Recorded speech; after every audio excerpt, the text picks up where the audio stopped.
साहब बात ही कुछ हो रहा है उनकी। हाँ भाई चौहान साहब आओ आओ, तुम्हारी बातें हो रही थी यार। क्या बातें हो रही थी भाई? अरे यही कि दिल्ली की सर्दी से चौहान साहब से सारी दुनिया कांपती है। और सर्दी तो 4 महीने पड़ती है, बाकी के 8 महीने। बाकी के 8 महीने गर्मी पड़ती है और क्या एक मिनट ये क्यों शराब पी के गाड़ी चलाने लगे? रोकिए इसको।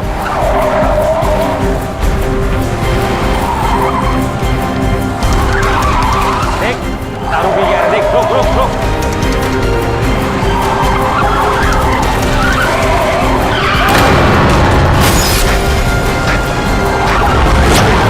बड़ी ही बेरहमी से कुचला गया। मौकाए वारदात पर 5 में से 4 की मौत हो गई। एक्सीडेंट करने वाला ड्राइवर नशे में इतना धुत था कि उसे ना कानून का डर था, ना ही इंसानी जान की कद्र। 4 पुलिस कर्मचारियों को अपनी गाड़ी के नीचे कुचलने के बाद एक पुलिस कर्मचारी को इस ड्राइवर ने सड़क पर 200 मीटर अपनी गाड़ी के नीचे घसीटा। और इस मौके पर ना ड्राइवर के माथे पर कोई शिकन थी, ना ही इतनी इंसानियत कि वो जख्मी पुलिस वालों को अस्पताल ले जाए। इस वारदात का सच जितना खौफनाक था, उतना ही शर्मनाक था ड्राइवर का रवैया। ड्राइवर का नाम Rohan Shergill.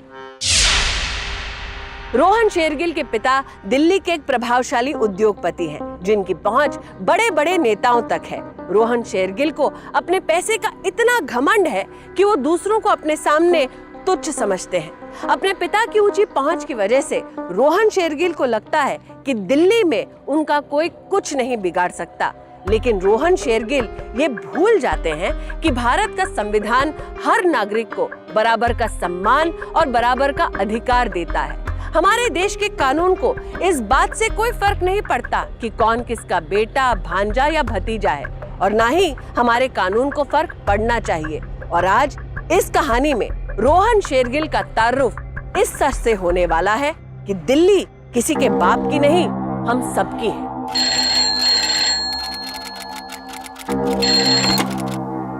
Hello, police control room. क्या? सालेखा रोड पे? जी सर, जी मैं अभी पहुंचा हूं।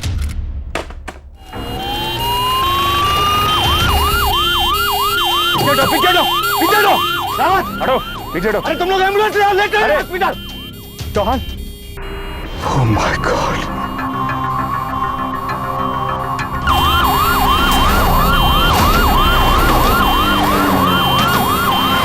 कुचले गए उन 5 पुलिस वालों में से सिर्फ कांस्टेबल सुरेंद्र पाल ही जिंदा बच पाए हैं और उन्हें अभी राम मनोहर हॉस्पिटल में एडमिट कराया गया है। बताया जा रहा है कि सुरेंद्र पाल की हालत अभी गंभीर बनी हुई है। कैमरामैन मनीष के साथ निशा। वो लोग शायद यहीं कहीं खड़े होंगे, मतलब गाड़ी उस तरफ से आई होगी। उन्होंने गाड़ी रोकने की कोशिश की, ब्रेक टक्कर होने के बाद लगाई गई। गाड़ी संभालने के चक्कर में वहां जाकर डिवाइडर से टकराई। वो तो मेरे ख्याल से चौहान सबसे आगे होगा, या शायद वही गाड़ी रोकने की कोशिश की और वो बोनट पर गिरकर यहां आ गया। यहां उसकी लाश पड़ी मिली और गाड़ी कुचलकर, excuse me, Rathore sir. Engine oil. हाँ सर, ये लग तो इंजन ऑयल ही रहा है। इसका मतलब एसयूवी का ऑयल टैंक डैमेज हो चुका है या फिर पहले से टूटा हुआ है। सर ये ऑयल के निशान देखिए कितनी दूर तक गए। हम इसी निशान को ट्रेस करते हुए आगे की तरफ चलेंगे।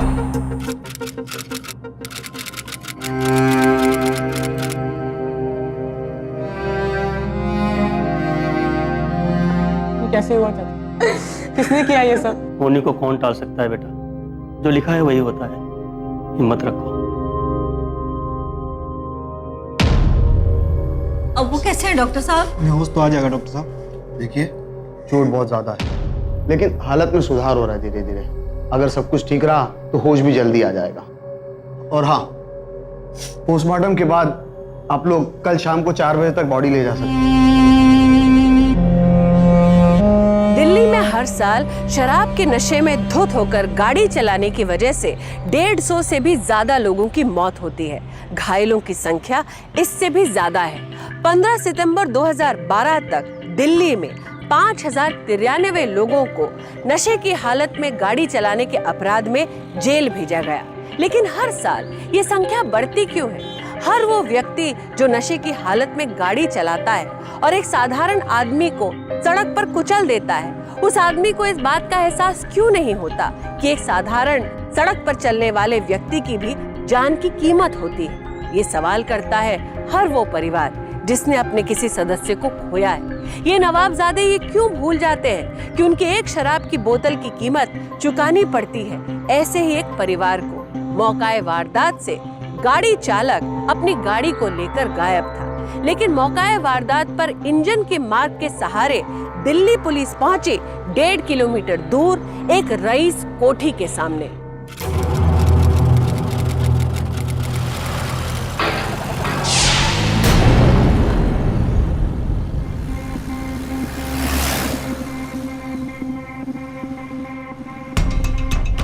हेलो इंस्पेक्टर, रुको वहीं, मैं आ रहा हूं।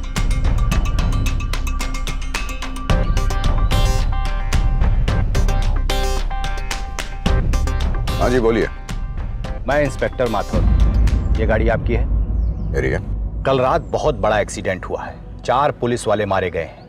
देखिए, मुझे शक है कि वो एक्सीडेंट इसी गाड़ी से हुआ है, इसलिए मुझे आपके घर की तलाशी लेनी होगी और इस गाड़ी को अपने साथ ले जाना होगा। पूरी जांच होगी। जांच करोगे तुम? मेरे खिलाफ जांच करोगे?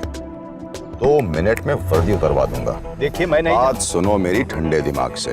इतना कानून मुझे भी आता है कि बिना सर्च वारंट के तुम तो क्या, कोई भी पुलिस वाला मेरे घर की तलाशी नहीं ले सकता है। इसलिए अगली बार यूं ही मुंह उठा के मत चले आना, सर्च वारंट लेके आना। सर वैसे बात तो ये सही कह रहे हैं, बिना सर्च वारंट। ठीक है, आपको वारंट चाहिए, हम वारंट लेकर आए। आपको कानून पता है तो ये भी पता होना चाहिए कि पुलिस जांच से पहले एक्सीडेंट हुई गाड़ी को साफ कराना भी एक जुर्म है। इसके लिए आपको सजा भी हो सकती है। चलो राठौर। ठीक।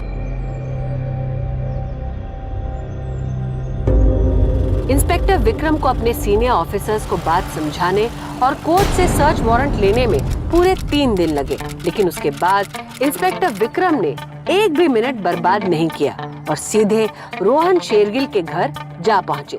सर्च वारंट देखने के बाद महेंद्र शेरगिल के पास इंस्पेक्टर विक्रम को रोकने का और कोई बहाना नहीं था।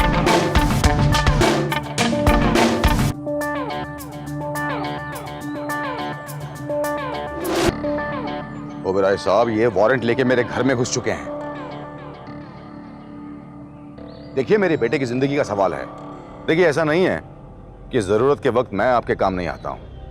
हर इलेक्शन से पहले फंडिंग मैं ही करता हूं और पूरी तरह से करता हूं। जी। ये खून के दाग वाली शर्ट मुझे आपके बेटे के कमरे से मिली है। मुझे उससे पूछताछ करनी है। कहाँ है वो? पता नहीं, कहीं अपने दोस्तों के साथ गया होगा। मैं पुलिस स्टेशन ले आऊंगा उसको, साथ में अपने वकील को भी लेके आऊंगा। वकील को लाना ना लाना आपकी मर्जी मिस्टर, लेकिन अपने बेटे को जरूर लेते आइएगा, वरना खामखा हमें उसे ढूंढकर गिरफ्तार करना पड़ेगा।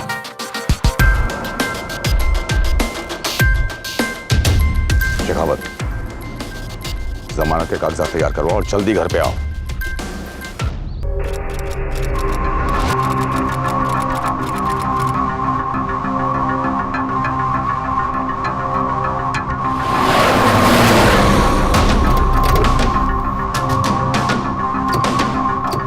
आगे रहीस ज्यादा।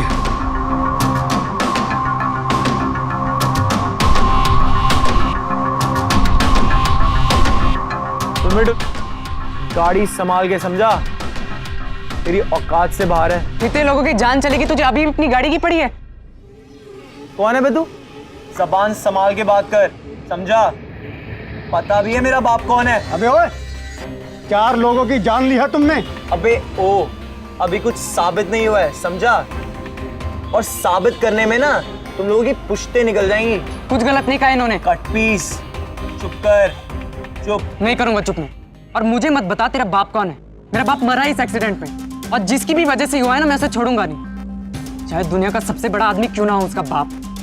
रोहन, चलो बेटा अंदर चलो। हाँ डैडी। अबे वो फटीचर, कुछ नहीं उखाड़ पाएगा तू मेरा, समझा? ये सारी की सारी पुलिस जो तू देख रहा है ना, मेरे बाप की जेब में है, जेब में।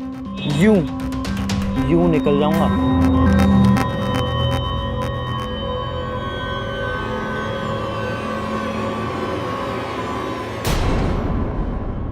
जब तुम लोगों के गाड़ी से एक्सीडेंट हुआ तो तुम में से किसी ने पुलिस को आकर क्यों नहीं बताया? देखिए इंस्पेक्टर साहब, आपके सारे सवालों के जवाब मैं दूंगा। ठीक है वकील साहब। अरे शेरगिल साहब, कुछ ठंडा है गर्म चलेगा? नहीं, थैंक यू। ठीक है। अक्सर आम जनता को ये शिकायत होती है कि पुलिस कुछ नहीं करती, पर जब इंस्पेक्टर विक्रम जैसे कर्मठ और ईमानदार पुलिस ऑफिसर्स मुजरिम को पकड़ने का प्रयास करते हैं, तब महेंद्र शेरगिल जैसे प्रभावशाली लोग उन्हें रोकने की पूरी कोशिश करते हैं। महेंद्र शेरगिल को इस बात से बिल्कुल सरोकार नहीं था कि हमारा देश का संविधान, हमारा देश का कानून क्या कहता है। उन्हें चिंता है तो बस उनके बेटे रोहन शेरगिल की। महेंद्र शेरगिल जुट गए राजनीतिक और कानूनी जोड़ तोड़ में ताकि वो अपने बेटे रोहन शेरगिल को बचा सके। लेकिन इंस्पेक्टर विक्रम न रुकने वालों में से थे न झुकने वालों में से थे। उन्होंने इस केस के संबंध में सभी सबूतों को इकट्ठा करना शुरू किया और इंस्पेक्टर विक्रम के हाथ सफलता तब आई जब मिला इस केस का एक चश्मदीद गवाह। अच्छा, तो तुम उस वक्त वहां पर थे? क्या नाम बताया? जी प्रशांत भटनागर। मैं उस वक्त वहीं था। मैंने एक्सीडेंट होते हुए खुद अपनी आंखों से देखा है। गवाही दोगे? बाद में मुकर तो नहीं जाओगे? सर, मुकर ना होता तो मैं यहाँ पर आता ही क्यों। Very good. इनका बयान लिख लो। साहब, एसपी साहब का फोन है। ठीक। Yes sir. सर, वो एक्सीडेंट केस वाला एक चश्मदीद गवाह मिल गया सर। सर, ये केस हमारी पकड़ में है सर। ट्रांसफर? लेकिन सर, मैंने इस केस पर अभी काम शुरू ही। Yes sir. जैन सर। क्या बात है साहब, क्या हुआ? क्या होगा? वही जो होता है। रोहन शेरगिल एक्सीडेंट केस की सुनवाई आज घटना के पूरे 25 दिन बाद लोअर कोर्ट में होने जा रही है और रोहन की तरफ से ये केस देश के जाने माने वकील संजय शेखावत लड़ने वाले हैं। हालांकि पुलिस का कहना है कि उनके पास ठोस सबूत है, पर फिर भी इस बारे में कुछ भी कहना मुश्किल है। तो आइए इस दुर्घटना में मारे गए एक हवलदार राजेंद्र चौहान के बेटे दीपक से बात करते हैं। तो दीपक, आज की सुनवाई से आपकी क्या उम्मीदें हैं? मैं बस यही उम्मीद कर, जिसने भी ये सब कुछ किया है ना, उन लोगों को सजा जरूर मिले। देखिए प्लीज, देखिए मीडिया से हम बाद में बात करेंगे।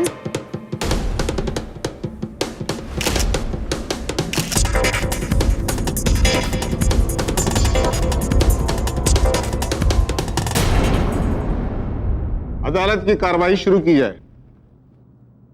मिलॉर्ड, 23 नवंबर 2006 की रात 3:23 पे एक नीले रंग की एसयूवी काले खां रोड पे पेट्रोलिंग कर रहे 5 पुलिसकर्मी को बेरहमी से कुचल दिया, जिनमें कांस्टेबल बलबीर पांडे, मनोज सिंह, रमेश तिवारी और राजेंद्र चौहान की घटनास्थल पर ही मौत हो गई, जबकि सुरेंद्र पाल गंभीर रूप से घायल हो गए। और उस एसयूवी को 125 किलोमीटर की रफ्तार से चला रहे आरोपी रोहन शेरगिल और उनके तमाम साथी शराब के नशे में बिल्कुल धुत। मेरे पास पुलिस की लिखी गई जांच रिपोर्ट है, जिसे मैं अदालत में पेश कर रहा हूं।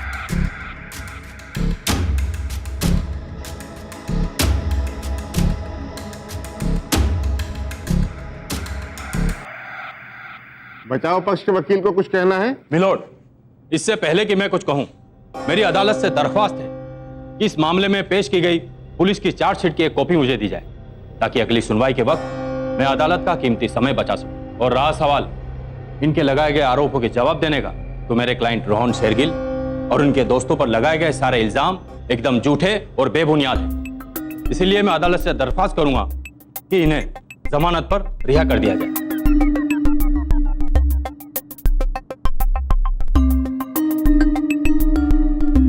ये अदालत इन तीनों लड़कों को 50-50 हजार रुपए की जमानत पर रिहा करती है और साथ ही पुलिस को यह आदेश देती है कि वो बचाव पक्ष के वकील को इस केस की चार्जशीट की एक कॉपी जल्द से जल्द मुहैया कराएं। अगली सुनवाई अगले महीने की 15 तारीख को की जाएगी। The court is adjourned.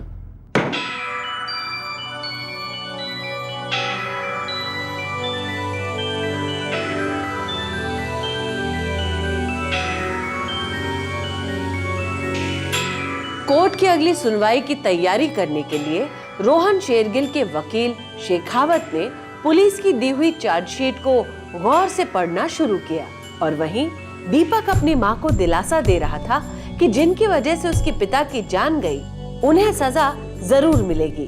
दीपक को कानून पर पूरा विश्वास था। पुलिस की चार्जशीट पढ़ते वक्त शेखावत की नजर इस केस के चश्मदीद गवाहों पर पड़ी, रघु पुरोहित और प्रशांत भटनागर। दूसरी तरफ रोहन शेरगिल और उसके दोस्त बिना किसी फिक्र के मजे उड़ा रहे थे। उन्हें पूरा भरोसा था कि रोहन शेरगिल के उद्योगपति पिता की पहुंच और पैसे की ताकत के आगे कानून कुछ नहीं कर पाएगा। देखते ही देखते कोर्ट की अगली तारीख आ गई, जिसका दोनों पक्ष बेसब्री से इंतजार कर रहे थे। मिलॉर्ड, ये राज पुरोहित हैं। उस रात एक्सीडेंट को होते हुए सबसे पहले इन्होंने ही देखा, क्योंकि घटना स्थल के बिल्कुल बगल में ही इनका अपना गैराज है। इन्होंने सिर्फ एक्सीडेंट देखा ही नहीं, बल्कि पुलिस को फोन करके पूरी जानकारी भी दी। मिलॉर्ड, इस केस में आगे बढ़ने से पहले मैं रघु से कुछ सवाल पूछना चाहूंगा। इजाजत है। Thank you milord. हाँ तो रघु, तुम ठीक से याद करके अदालत को बताओ कि उस रात तुमने क्या देखा। साहब, उस रात मुझे नींद नहीं आ रही थी, मैं जग रहा था।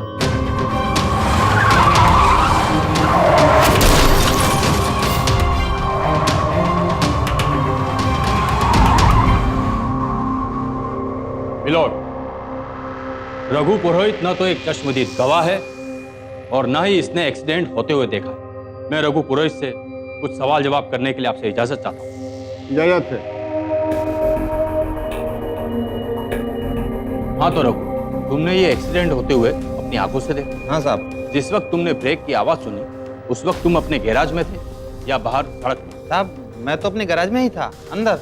इसका मतलब ये हुआ जज साहब कि इन्होंने एक्सीडेंट होते हुए नहीं बल्कि हो जाने के बाद में देखा। ब्रेक की आवाज सुनने और बाहर आकर उसे देखने में कम से कम इसे 1-8 मिनट तो लगा ही होगा। लगा था ना? हाँ वो हाँ तो इसका मतलब ये हुआ जज साहब कि हम इन्हें चश्मदीद गवाह नहीं मान सकते, क्योंकि उसने गाड़ी को पुलिस वालों से टकराते हुए देखा ही नहीं, बल्कि तब देखा जब गाड़ी डिवाइडर से टकरा चुकी थी और हवलदार राजेंद्र चौहान गाड़ी के नीचे आ गए और उनकी मौत हो गई। इतना ही नहीं, पुलिस की एफआईआर रिपोर्ट 7:30 बजे दर्ज की गई और उस रिपोर्ट में रघु का तो कहीं नाम ही नहीं और न ही ये कानूनी तौर पर चश्मदीद गवाह हैं, तो इनकी गवाही को हम सच कैसे मान सकते हैं?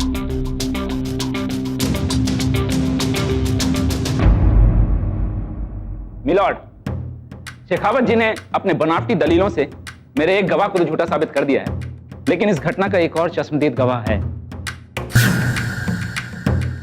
क्या वो इस समय अदालत में मौजूद है? यस मिलॉर्ड, प्रशांत भटनागर।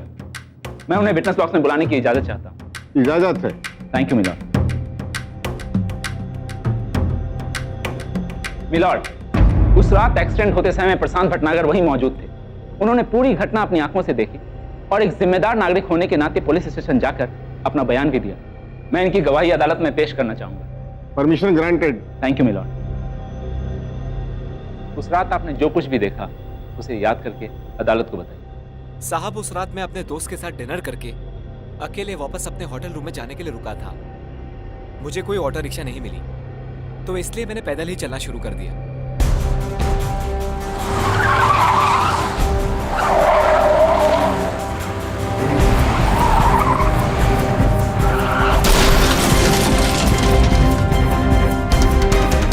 साले पंगा हो जाएगा। अबे रुक यार, जब तक इस ठुल्ले को बाहर नहीं निकालूंगा गाड़ी कैसे बैक होगी? छोड़ इसको यार, अरे मरने दे इसे यार, चलना।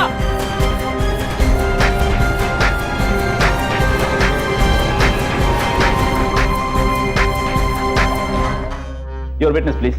मिलॉर्ड, मैं प्रशांत भटनागर से कुछ सवाल पूछना चाहता हूं, क्योंकि इनकी बातें सुनकर मुझे पूरा विश्वास हो गया है कि यह आदमी सरासर झूठ बोल रहा है। Objection sustained. Thank you milord. हाँ तो मिस्टर प्रशांत, आप रास्ते पर चलकर आ रहे थे, तभी सामने से आती हुई एक गाड़ी की लाइट की वजह से आपकी आंखें चौंधिया गई, राइट? जी। Point to be noted milord. जब इतनी तेज रोशनी की वजह से इन्हें कुछ दिखाई नहीं दे रहा था, तो सामने से आती हुई एक गाड़ी की बनावट और उसके रंग को कैसे देख लिया इन्होंने? ऑब्जेक्शन मिलॉर्ड, मेरे गवाह पहले ही कह चुके हैं कि सिर्फ कुछ देर के लिए उनकी आंखें चौंधिया गई थी, लेकिन जब गाड़ी रुक गई तो उन्होंने गाड़ी का रंग देखा और उसमें से उतरते हुए 3 लोगों को देखा। शेखावत जी खामखा मेरे गवाह को उलझाने की कोशिश कर रहे हैं। Objection sustained. Thank you milord. हाँ तो ये बताइए कि जब वो गाड़ी वहां से निकल चुकी थी तो आपने पुलिस को फोन करने की कोशिश तो की होगी, राइट? जी हाँ। जैसा तुमने कहा आपको ऑटो नहीं मिल रहा था, इसलिए आप पैदल होटल जा रहे थे। जी। आप होटल जा रहे थे, इसका मतलब ये हुआ कि आप दिल्ली से नहीं? जी नहीं, मैं कानपुर से हूँ। मैं अपने दोस्त से मिलने दिल्ली आया था। हम लोग 4 बजे तक साथ ही थे। उसके बाद थोड़ी दूर पर मुझे ऑटो मिल गई और मैं उसमें बैठकर निजामुद्दीन स्टेशन चला गया। एक मिनट, अभी आपने कहा कि आप होटल जा रहे थे, फिर अचानक ये स्टेशन कैसे चले गए? सर क्योंकि मुझे 2 दिन के लिए जरूरी काम से जयपुर जाना था, मैं अपनी ट्रेन के लिए लेट हो रहा था, तो मैंने सोचा कि मैं वापस आकर होटल से अपना सामान ले लूंगा। वैसे भी होटल वाला तो मुझे पहचानता ही है। सर मैंने निजामुद्दीन स्टेशन पहुंचकर भी पुलिस को फोन करने की कोशिश की थी, लेकिन फोन नहीं लगा। जब मैं 2 दिन के बाद वापस आया तो मुझे लगा कि ये मेरी जिम्मेदारी है, तो इसीलिए मैंने पुलिस स्टेशन जाकर अपना बयान दिया। झूठ? क्यों तुम झूठ बोलकर अदालत का टाइम वेस्ट कर रहे हो? अगर आप जिम्मेदार इंसान होते और सच बोल रहे होते तो उस कांस्टेबल को वहां मरने नहीं छोड़ देते, दूसरी गाड़ी रोकते और उसे अस्पताल ले जाते। बल्कि तुमने ऐसा नहीं किया, आप निजामुद्दीन गए और ट्रेन पकड़कर वहां से चले गए। मिलोड, ये आदमी अपनी मनगढ़ंत कहानी सुनाकर अदालत को गुमराह कर रहा है, बल्कि सच बात तो ये है कि ये उस दिन इस शहर में था ही नहीं। अदालत में सच उसे माना जाता है जिसे साबित किया जा सके, क्योंकि हमारे कानून के निर्माण के समय इस बात की चिंता व्यक्त की गई कि कभी भी किसी बेगुनाह को सजा नहीं होनी चाहिए। लेकिन शेखावत जैसे वकील इस चिंता का दुरुपयोग करते हैं और गुनहगारों को साफ बचा लेते हैं। इस केस में भी कुछ ऐसा ही हो रहा था। बख्शी साहब ये क्या हो रहा है? मैं यहाँ मदद करने की कोशिश कर रहा हूँ, लेकिन यहाँ मेरी ही बेइज्जती हो रही है। देखिए आप घबराइए ना, मुझसे नहीं होगा बख्शी साहब, और ना ही मेरे पास इतना टाइम है कि मैं अपना बिजनेस छोड़ के ये कोर्ट कचहरी के चक्कर लगाता फिरूं। आप साथ नहीं दोगे तो सब खत्म हो जाएगा। मुझे पता है कि मेरे पापा वापस नहीं आ सकते, लेकिन मैं बस यही चाहता हूँ कि उनको मारने वाले इस तरह से खुले ना घूमे। गुनाह क्या है इन्होंने, सजा मिलनी चाहिए उन्हें, और अब बस आप ही हैं जिनसे कुछ उम्मीद। प्लीज।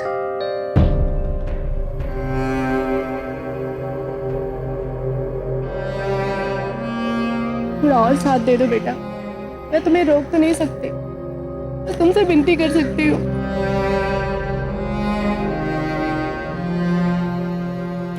मिलॉर्ड, शेखावत जी भूल गए हैं कि एक्सीडेंट रात को 3:23 पे हुआ था। प्रशांत अपने होटल से 1 बजे निकले और 6 बजे उन्होंने ट्रेन पकड़ी है। इसके बाद भी शेखावत जी का यह कहना कि प्रशांत दिल्ली में थे ही नहीं, जरा बचकाना सा लगता है। चलिए आपकी बात मान लेते हैं कि वो यहीं पर थे, लेकिन इस बात का क्या सबूत है कि वो होटल से निकलने के बाद अपने दोस्त के साथ डिनर करने गए थे? और क्या सबूत है कि वो एक्सीडेंट की जगह पर ठीक उसी वक्त वहां पर मौजूद थे? सिर्फ इनके कह देने से ये चश्मदीद गवाह नहीं बन जाते। बख्शी साहब, कोर्ट को सबूत चाहिए, सबूत।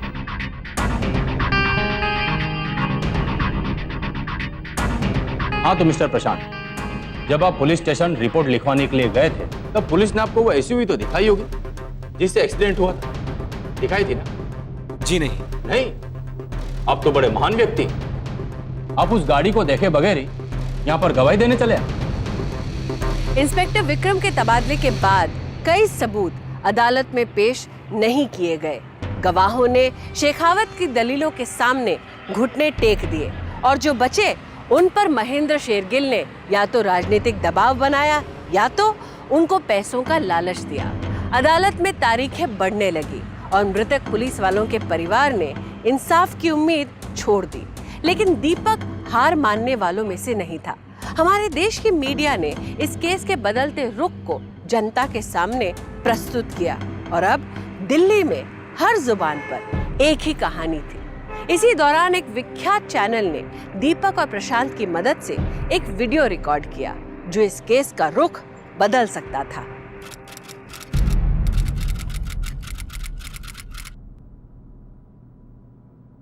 अदालत की कार्रवाई शुरू की जाए। मिलॉर्ड। रुकिए वकील साहब,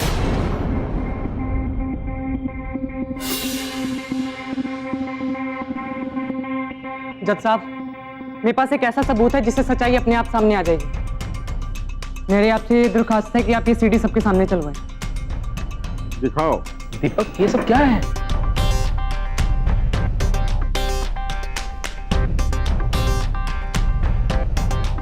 इस सीडी को दिखाने का इंतजाम किया जाए।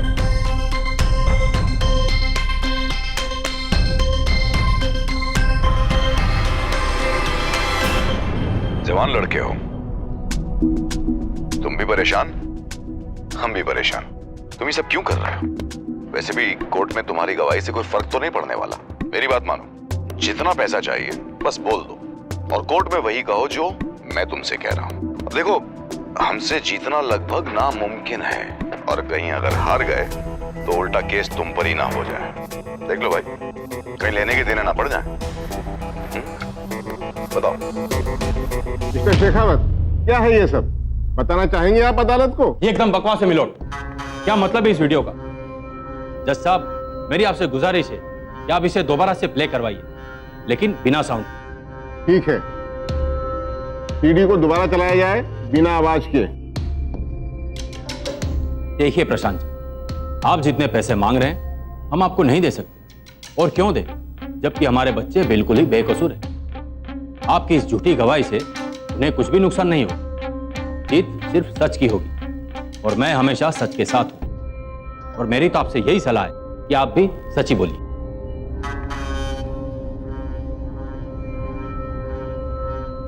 मिलोड, एक मामूली मिमिक्री आर्टिस्ट की मदद से इस तरह के घटिया क्वालिटी के फुटेज पर कोई भी डब कराकर अदालत में इसे सबूत के तौर पर इस्तेमाल कर सकता है। इसीलिए मेरी अदालत से गुजारिश है कि इस वीडियो को सबूत न मानते हुए इसे खारिज कर दिया जाए। That's all your honor। Shekhawat जी की बातों से जाहिर है कि ऐसी वीडियो क्लिप से छिड़कानी करना बहुत आसान है, इसलिए ये अदालत इसे पुख्ता सबूत ना मानते हुए खारिज करती है।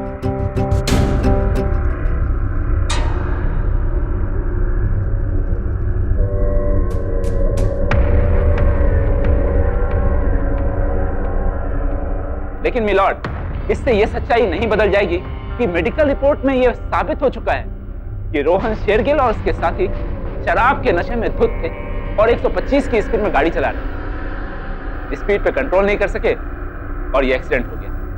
मिलोड, मैं अदालत से दो बातें कहना चाहूंगा कि इन लोगों ने शराब पी थी, लेकिन वो सुबह 5 बजे के बाद, उसके बाद ये लोग अपने अपने घर चले गए।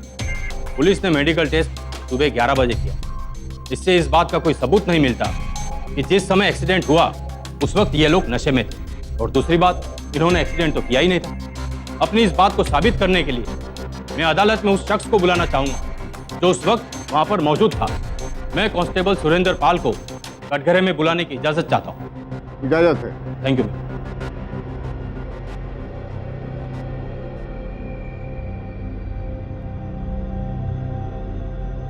हाँ तो सुरेंद्र जी, आप खुद उस दुर्घटना के शिकार थे। प्लीज आप बताइए कि उस रात क्या हुआ। अब हम लोग पेट्रोलिंग कर रहे थे, अभी एक गाड़ी बड़ी तेजी से बैरिकेड्स को उड़ाती हुई आई और हमसे टकराई, और उसके बाद कांस्टेबल राजेंद्र चौहान को उड़ाती हुई जाके डिवाइडर से टकराई। ऑब्जेक्शन मिलॉर्ड, यही बयान तो मेरे गवाह भी दे चुके हैं। फिर ये शेखावत अदालत को क्या नया बताना चाहता है? अभी पता चल जाएगा बख्शी साहब, थोड़ा धीरज। हाँ तो सुरेंद्र जी, आपने उस एसयूवी का नंबर तो नोट किया ही होगा ना? एसयूवी कहाँ साहब, वो तो प्राइवेट टेम्पो था। क्या बोल रहे हैं? आई ऑब्जेक्ट मिलॉर्ड, अगर इन लोगों ने एक्सीडेंट नहीं किया तो इनकी एसयूवी डैमेज कैसे होगी? रोहन शेरगिल की शर्ट पे खून, उनके कार के स्टीयरिंग पे खून, ये सब कहां से आ गया? उस शाम मेरे क्लाइंट की गाड़ी एक पेड़ से टकरा गई। रोहन स्टीयरिंग से टकराया और खून वाली शर्ट और वो स्टीयरिंग पर खून के धब्बे दोनों इसी टक्कर के कारण। समझ में आ गया बख्शी साहब, या और विस्तार से बताऊं? मिलोड, जैसा कि सुरेंद्र जी के बयान से साफ जाहिर होता है कि एक्सीडेंट एसयूवी से हुआ ही नहीं, इसीलिए मेरी अदालत से दरख्वास्त है कि इन्हें बाइज्जत बरी कर दिया जाए। That's all. यह अदालत तमाम सबूतों और गवाहों को मद्देनजर रखते हुए इस नतीजे पर पहुंची है, रोहन शेरगिल और उसके दोस्त बेकसूर हैं। इस एक्सीडेंट से उनका कोई लेना देना नहीं है, लिहाजा ये अदालत उन्हें बाइज्जत बरी करती है। Court is adjourned.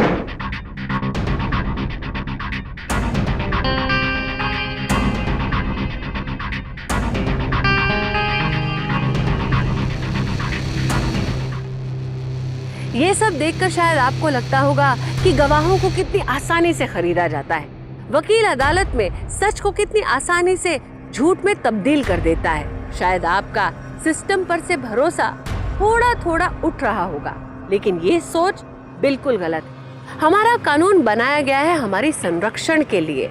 हमारे कानून के प्रावधानों का शेखावत जैसे लोग गलत इस्तेमाल करते हैं अपने फायदे के लिए। लेकिन कानून में एक प्रावधान और है, अगर आप अदालत के फैसले से खुश नहीं हैं, तो आप उच्च न्यायालय में अपील कर सकते हैं और आपके केस की सुनवाई होगी एक नए सिरे से। निचली अदालत ने रोहन शेरगिल और उसके दोस्तों को बाइज्जत बरी कर दिया, लेकिन ना दीपक चौहान हार मानने वाले थे, ना दिल्ली पुलिस। उन्होंने अपील की उच्च न्यायालय में और इस बार उनके वकील थे गोखले। माय लॉर्ड, मुझे पूरा यकीन है कि पिछली अदालत में गवाहों और सबूतों के साथ छेड़खानी हुई है। 23 नवंबर 2006 को जो एक्सीडेंट हुआ उसके जिम्मेदार रोहन शेरगिल है। इसे साबित करने के लिए मैं उनसे कुछ सवाल करना चाहूंगा। Thank you my Lord. हाँ तो मिस्टर रोहन, आपका कहना है कि आपने ये एक्सीडेंट नहीं किया? नहीं, मैं निर्दोष हूँ। खैर माय लॉर्ड, मैं भी अदालत में वो सबूत पेश करना चाहता हूँ जिसे पुलिस को बहुत पहले ही कर देना चाहिए था, लेकिन पता नहीं उन्होंने ऐसा क्यों नहीं किया।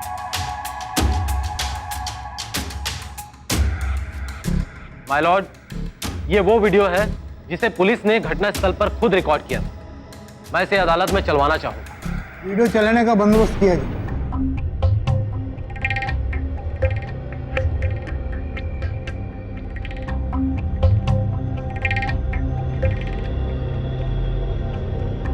माय लॉर्ड, एक्सपर्ट्स के मुताबिक ये गाड़ी के रिवर्स लेने के निशान हैं। तो इससे साबित क्या होता है? ये बात तो पिछली अदालत में प्रशांत भटनागर ने भी साफ कही थी। लेकिन आप तो प्रशांत भटनागर की गवाही को झुठला रहे थे ना, अभी उसकी तरफदारी क्यों कर रहे हैं? वो मैं बताता हूं जज साहब। वो इसलिए क्योंकि प्रशांत भटनागर की गवाही सच्ची थी। पुलिस ने तो कभी ये फुटेज अदालत में पेश किया ही नहीं, तो फिर प्रशांत को कैसे पता चला कि गाड़ी रिवर्स ली गई? और पोस्टमार्टम की रिपोर्ट के मुताबिक राजेंद्र चौहान की मौत गाड़ी के रिवर्स लेते समय कुचले जाने से हुई। इसका मतलब प्रशांत वहां घटनास्थल पर मौजूद था जब ये एक्सीडेंट हुआ। उसने ये एक्सीडेंट होते हुए देखा है, जो कि मिस्टर रोहन की एसयूवी गाड़ी थी। लॉर्ड, लेकिन पिछली अदालत में सुरेंद्र पाल की गवाही से ये साबित हो गया था कि वो गाड़ी एसयूवी नहीं बल्कि टेम्पो थी। अभी मैं वहां तक भी आता हूं शेखावत जी। माय लॉर्ड, मैं इंस्पेक्टर राठौर को विटनेस बॉक्स पर बुलाना चाहूंगा।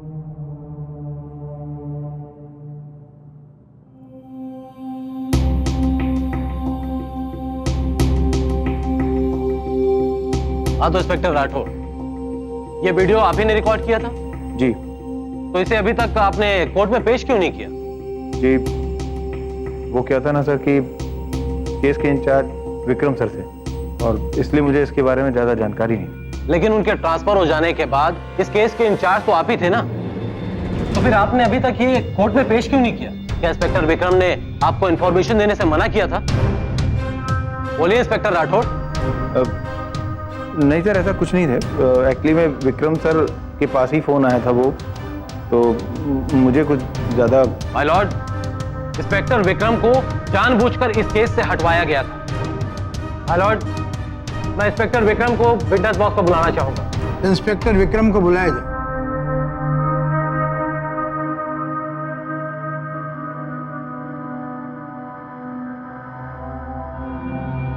हाँ तो इंस्पेक्टर विक्रम, आपकी फर्स्ट इंफॉर्मेशन रिपोर्ट क्या थी? हमें गैरेज में काम करने वाले रघु ने एक खबर दी कि एसयूवी से ही एक्सीडेंट हुआ है। आपको फोन कितने बजे आया था? सुबह तकरीबन 3:30 बजे। Point to be noted my Lord, FIR में भी जिक्र एसयूवी का ही था, ना कि किसी टेम्पो का। मिलोड, सुरेंद्र पाल अपनी गवाही में बता चुके हैं कि वो गाड़ी एसयूवी नहीं बल्कि एक टेम्पो है। याद करके बताइए इंस्पेक्टर विक्रम, जब आप लोग घटनास्थल पर पहुंचे तो सुरेंद्र की क्या स्थिति थी? वो होश में था कि बेहोश था? क्योंकि आपने एफआईआर में उसी का बयान लिखा। वो घायल थे और थोड़े होश में भी थे। एम्बुलेंस में ले जाते वक्त सिल्वर कलर की एसयूवी यही कह रहे थे वो।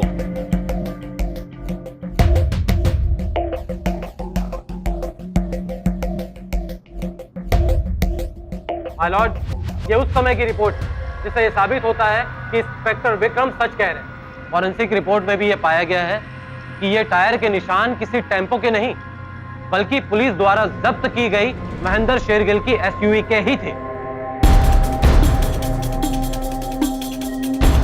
आप लोग उस एसयूवी तक कैसे पहुंचे? उसकी टंकी का इंजन ऑयल लीक था। हम उसी को ट्रेस करते करते महेंद्र जी के बंगले तक पहुंचे और वहीं पर एसयूवी खड़ी मिली। आप लोग को एसयूवी में कोई डैमेज या कोई खून के निशान मिले? जी, गाड़ी सामने से पूरी तरह से डैमेज थी, पर उस पर खून का कोई दाग नहीं। जब हम वहां पहुंचे तो महेंद्र जी का नौकर एसयूवी साफ कर रहा था। हमारे पास वारंट ना होने की वजह से हम उसे रोक न सके। नोट किया जाए माय लॉर्ड, सबूतों के साथ छेड़छाड़ करना यह कानूनन अपराध है। तो मैं अदालत से मांग करूंगा कि उस नौकर को और उसे ऐसे करवाने वालों को गिरफ्तार किया जाए। लेकिन मिलॉर्ड, ये अब तक साबित कहाँ हुआ है कि जिस गाड़ी से एक्सीडेंट हुआ है वो गाड़ी महेंद्र शेरगिल की थी? मैं भी वहां तक भी आ रहा हूँ शेखावत जी। तो इंस्पेक्टर विक्रम, आपको गाड़ी के अंदर से कुछ खून के निशान मिले थे? जी मिले थे।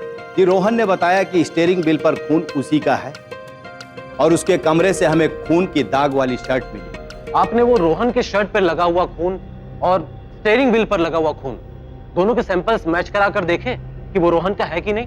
जी, उससे पहले मुझे इस केस से हटा दिया गया। उसके आगे की जांच इंस्पेक्टर राठौर ने की। थैंक यू मिस्टर विक्रम, आप जा सकते। माय लॉर्ड, मैं फिर से इंस्पेक्टर राठौर को विटनेस बॉक्स पर बुलाने की इजाजत चाहूंगा। हाँ तो इंस्पेक्टर राठौर, इंचार्ज बनने के बाद आपने यह जांच करवाई कि शर्ट पर लगे खून और स्टीयरिंग व्हील पर लगे खून एक ही आदमी का है?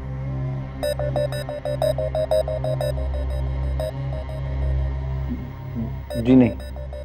माय लॉर्ड, ऐसी बहुत सी गलतियां हैं जो पुलिस ने अपने चार्जशीट में की है और उससे यह साबित हुआ है कि महेंद्र शेरगिल के एसयूवी के स्टीयरिंग व्हील पर लगा खून और रोहन के शर्ट पर लगा हुआ खून एक ही आदमी का है और वो है कांस्टेबल राजेंद्र चौहान का। इससे यह साफ जाहिर हो जाता है माय लॉर्ड कि महेंद्र शेरगिल के घर से मिली एसयूवी ही वो गाड़ी है जिससे यह एक्सीडेंट हुआ था। उसे रोहन चला रहा था। माय लॉर्ड, मेरी अदालत से अपील है कि पुलिस को नई चार्जशीट बनाने के आदेश दिए जाए। तमाम दलीलों को सुनने के बाद यह अदालत पुलिस को इस केस की नई चार्जशीट बनाने का आदेश देती है। Court is adjourn. निचली अदालत के हार को वकील गोखले ने एक सबक की तरह लिया और उच्च न्यायालय में वो पूरी तैयारी के साथ गए। एडवोकेट गोखले ने उन सभी सबूतों को पेश किया जिन्हें निचली अदालत में या तो पेश नहीं किया गया या जिन पर सुनवाई नहीं हो पाई। इन सभी सबूतों में था एक ऐसा वीडियो जिसकी रिकॉर्डिंग इंस्पेक्टर विक्रम ने की थी मौकाए वारदात पर। इस वीडियो के माध्यम से रोहन शेरगिल के जुर्म की ओर सीधा इशारा हो रहा था। दिल्ली पुलिस को लगभग 3 महीने लगे एक नई चार्जशीट को फाइल करने में और फरवरी 2010 को इस केस की अंतिम सुनवाई शुरू हुई। रोहन शेरगिल के खून के सैंपल की एक बार फिर जांच करवाई गई और नई मेडिकल रिपोर्ट के आधार पर रोहन शेरगिल के खून में शराब की मात्रा ज्यादा पाई गई। ये रिपोर्ट उस रिपोर्ट से बिल्कुल अलग थी जिसे निचली अदालत में पेश किया गया था। एडवोकेट गोखले ने दीपक चौहान की वीडियो रिकॉर्डिंग की भी हैदराबाद के एक लैब में अलग से जांच करवाई और उस वीडियो रिकॉर्डिंग की रिपोर्ट में यह पाया गया कि वीडियो के साथ किसी भी प्रकार की छेड़छाड़ नहीं हुई थी। एडवोकेट गोखले की दलीलों के बाद सुप्रीम कोर्ट ने अपना फैसला सुनाया। अब तक जो सबूत मिले उससे ये पता चलता है कि रोहन शेरगिल नशे में धुत होकर एसयूवी गाड़ी चला रहा और इस गाड़ी से जिससे 4 पुलिसकर्मियों की मौत हो गई। इसलिए यह अदालत रोहन को 6 साल की सजा सुनाती है।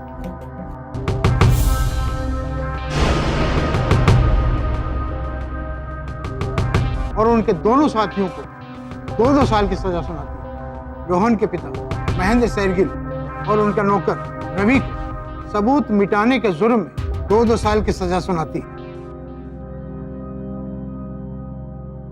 कई बार जनता को लगता है कि हम कानून पर विश्वास नहीं कर सकते क्योंकि कानून अंधा होता है, लेकिन कानून का अंधा होना कानून की कमजोरी नहीं बल्कि कानून की ताकत है।